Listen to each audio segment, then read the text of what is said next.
everyone, I'm Alvin, and I was a growler for the 90s Philippine metal band RUMBLEBELLY.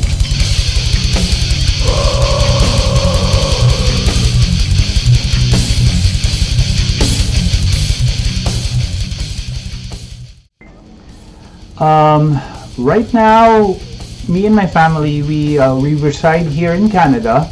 We moved here in 2014, and so far, Canada has been good to us. Although we know that the pandemic has really affected us, and we are no exception. Actually, my wife was laid off work in one of her jobs a few weeks ago, and we're making ends meet, and we're coping with the situation by staying home generally. Local government has asked us to avoid public places, social distancing and stuff.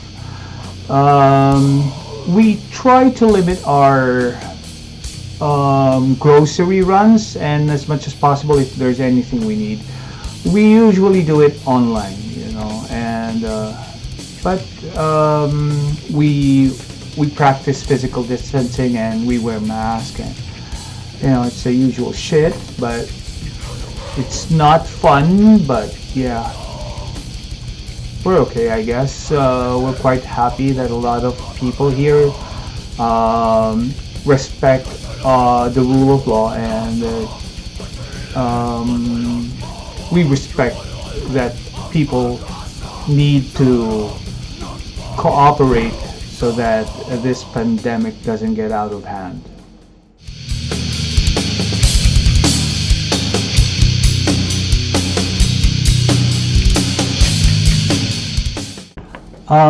New music?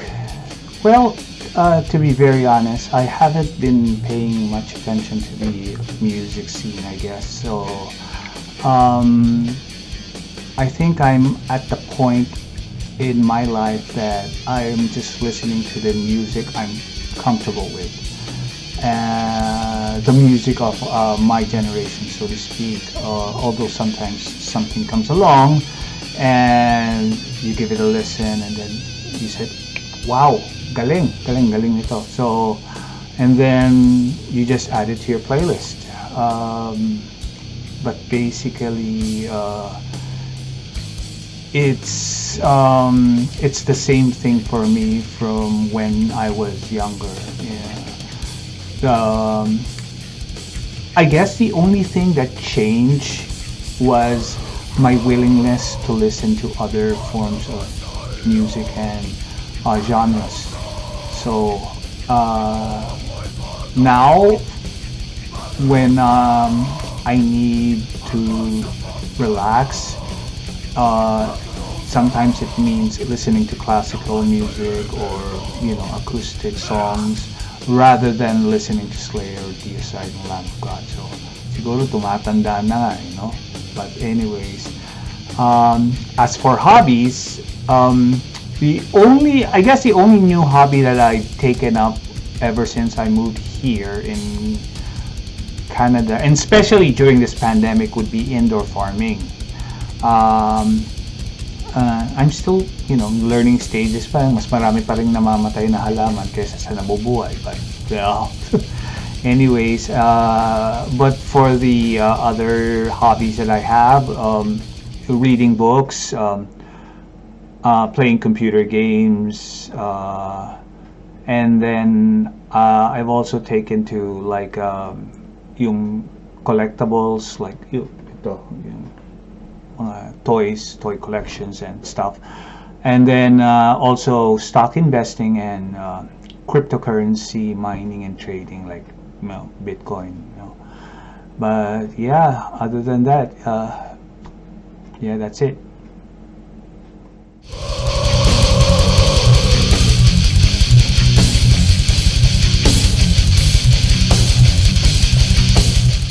RUMBLEBELLY started back in 1993, 1994, thereabouts. It started when I met Sander, our bassist, through my wife's mutual friend. Sander knew Tattle and Jimmy, and there's also one guy, Cedric. So we got together. We were initially a five-piece band, and then Cedric had to leave for personal reasons. And we initially started playing covers of grunge and rock band like Pearl Jam, Alice in Chains, and yeah, the band during those times. As we were getting to know each other, me and Tattle, we liked metal, and we kind of explored the idea of playing heavier stuff like Sepultura and Slayer. And then we were lucky that Jimmy and Sander got on board with the idea. Hence, we started writing songs, metal songs, and our first song that we did was an English song called Scream. We recorded it in an 8-track studio in Makati, and then submitted it to LA 105.9. Back then they were just starting receiving and playing demo tapes from local bands. So when we heard our song being played on the radio, I was like, wow, okay, this is encouraging. So we went again back to the studio. We self-produced all of our songs, and we got to record a second song in a 16-track studio now, and it was called Armageddon, and submitted it again to LA 105, and yeah, the rest is history. This video is sponsored by Stabbed by Lilith Piercing. Hurry, get your dream piercings and avail our promo. Get 3 piercings for the price of 999 pesos on 2 ear piercings and 1 face piercing of your choice. Our shop is located in Malanday, Marikina City near South Supermarket and Robinson's Supermarket. We are available for walk-in customers from 12 p.m. to 9 p.m. and home service as well. Check now our piercing rates.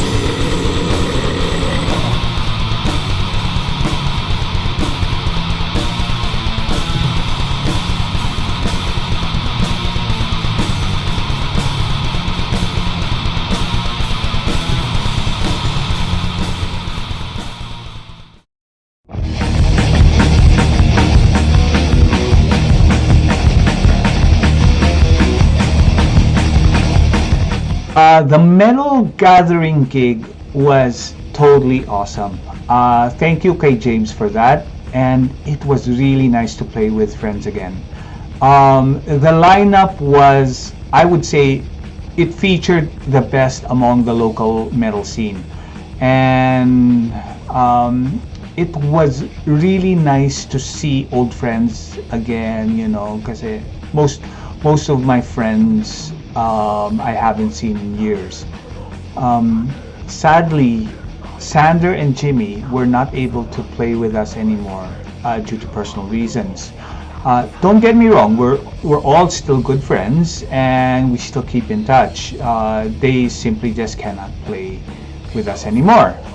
That was why during the Metal Gathering gig, for bass it was Russell De La Cruz, and for drums it was Robert De La Cruz, both from Sky Church, that filled in for them. Salamat sa kanila. So for me, after not playing for years, that was really a night to remember. But as a band, as Rumblebelly, our last gig was actually at Stage Fright Manila Metal Fest at the Scream Park, Manila, back in May 31, 2014. James was also the one who organized that, and for that gig naman, Russell played bass, but yung pumalo, yung drummer was Lawrence of Valley of Clone, and again, we were really grateful for that.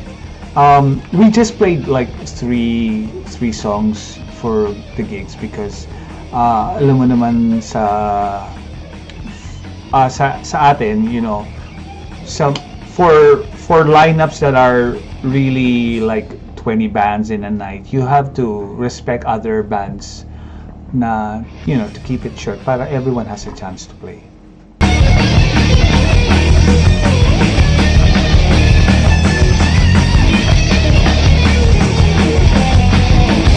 When Rumblebelly went on a hiatus back in late 1990s, I went for a side project that played techno-industrial music.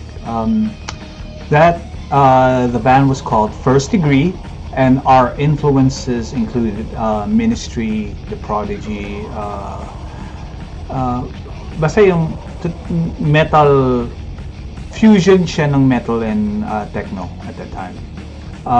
We were lucky to be able to be signed up by Viva Records back then, but I sincerely doubt if it was a commercial success.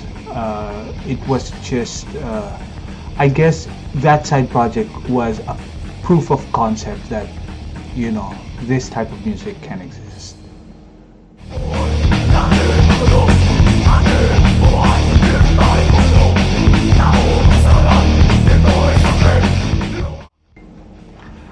In terms of quality and talent, we've really come a long way. Today's underground metal scene has a better chance of succeeding compared to bands back then. They definitely have it better, and social media and technology now has made it possible for these bands to be to make it big, provided that they have the right materials and it is delivered through the right channels. Back then, all bands were at the mercy of the corporations and radio stations. Now, musicians have more control over their creations, and they actually have a chance to penetrate the international market. In terms of talent, the new generation of Philippine metal today are really good. I just don't. I'm not really good with names anymore, but I really see a lot of young bands that have really good potential to make it big in the international market. They have, I believe they have what it takes to achieve international recognition. I also believe that, in my opinion, all they need to do is to write good original songs, produce their own unique sound, and polish the finished product, and they can become world-class metal acts. This video is sponsored by Jap Sticker Label.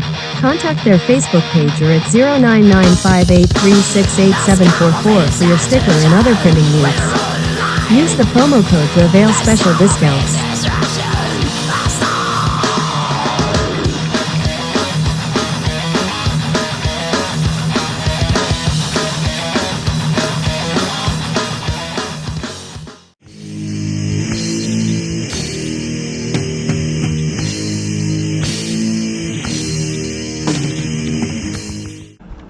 I guess I would credit Ramon, the Dr. Jalcita of LA105 for that.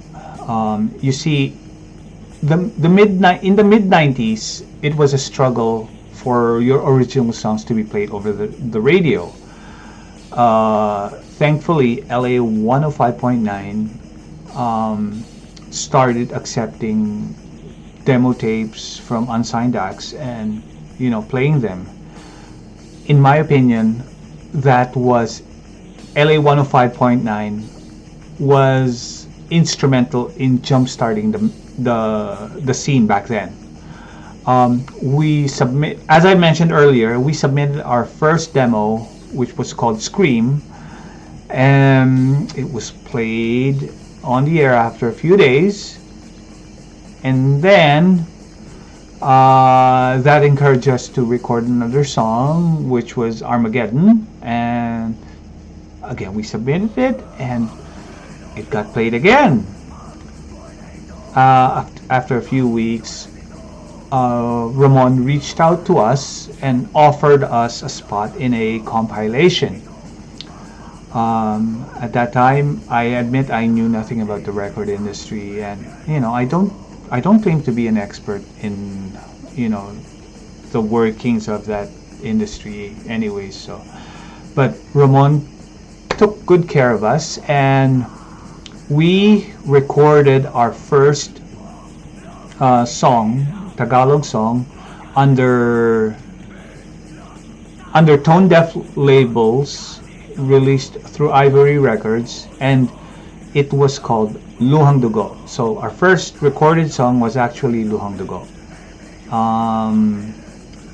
During the recording, as we were chatting, me and Ramon, I kind of mentioned to him in passing that why not do compilations that were genre specific. So I kind of pitched to him the idea of a death metal compilation, and that was where Sa Kabilang Anyo Ng Buhay was formed. We recorded a song, Anino, for that compilation, and then we did 2 more compilations, Monsters of Metal and Tunog Tone Def. I have to admit that I barely remember the details of the contract that we entered then, but we weren't really interested in the money-making side of it, because the band Rumblebelly was more of a passion project for us than anything else.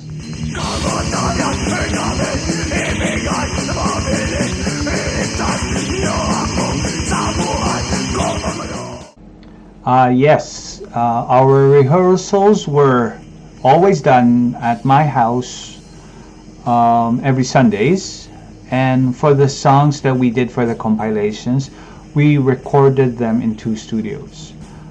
The first song was Luhang Dugo, and it was recorded at Green Hills Sound Studio. I remember our sound engineer wasn't used to recording metal back then. So we had him listen to some songs from bands that we listened to, so that he can copy the sound that we were aiming for. The song was also mastered there as well. So after that, the next song that we recorded was Anino, and it was recorded at the Vicor Music Studio. The sound engineer for Anino was younger, and he was more or less our age.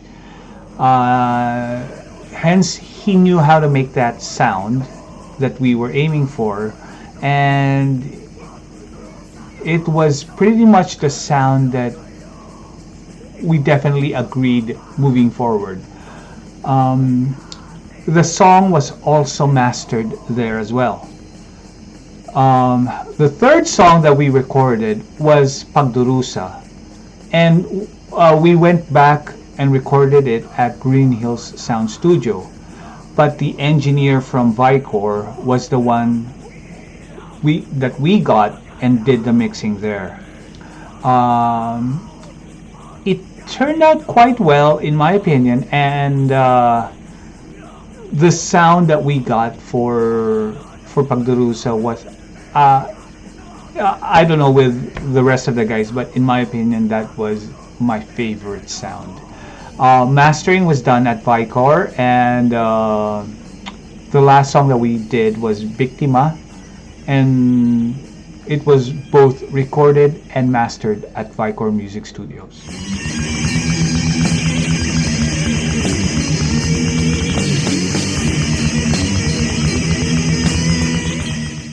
Honestly, I'm not the type to actually point out which is the best, which is the worst, or which stands out. Because for me, each and every gig that Rumblebelly played was memorable.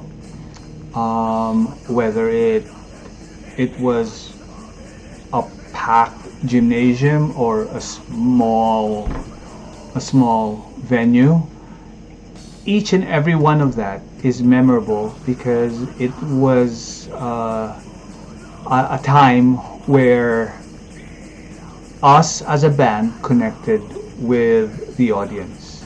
We played what we like to play.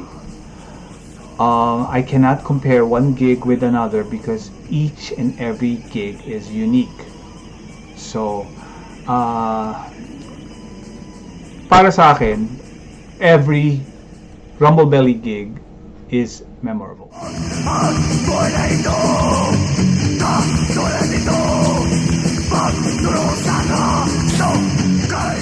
Thanks everyone.